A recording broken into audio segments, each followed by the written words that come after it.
All right, the most unpopular topic in the gun community is shooting with your non-dominant hand. The reason that a lot of people don't practice on this is because they're not successful, and therefore that we only want to do at the range what we're successful on.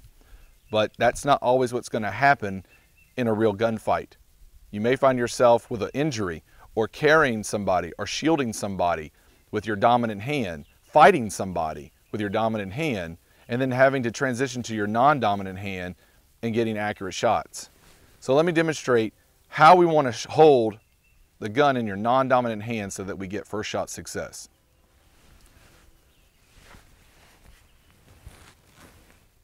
I'm going to go ahead and switch my hand over. Still using the same concept as our dominant hand shooting. I want to wrap and roll my thumbs forward. Two-handed non-dominant shooting is a lot easier than one-handed, but let's go ahead and show two shooting really quick. I've lined up my sights. Now let's say you're a right-eyed dominant and now we're in the left hand.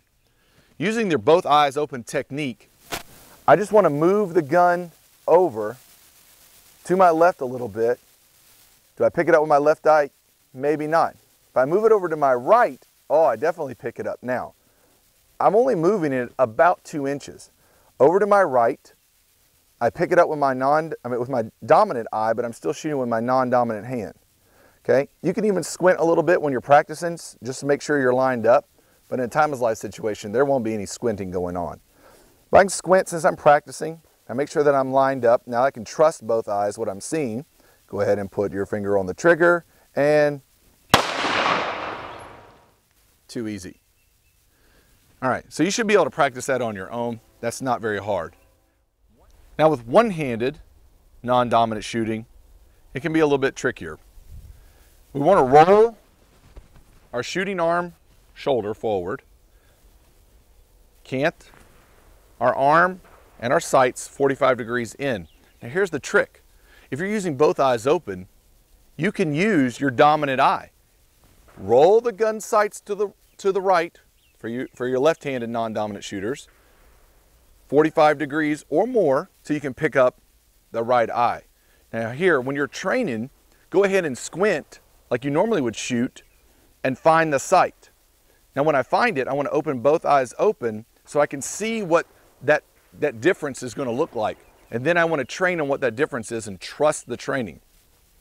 So I take my non-shooting hand, place it up in my chest so it's out of the way.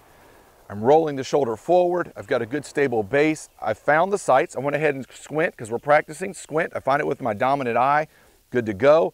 Open up both eyes. Finger on the trigger. Trust the sights. And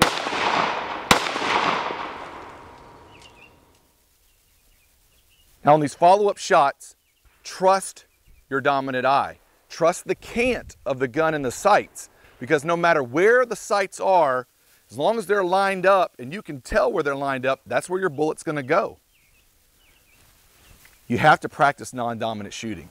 Guys, I can't tell you how it's really going to go down in a gunfight. I can't tell you if you're going to take a burner in the shooting arm on the first shot. And we still want to stay in that fight. So practice your non-dominant hand. You need to practice it a lot more than you do your dominant hand, because we're only going to rise to the level of gunfighting that we have mastered, not what you think you're going to do. Non-dominant hand shooting is a valuable but perishable skill that you need to have in your tool bag for when that gunfight occurs.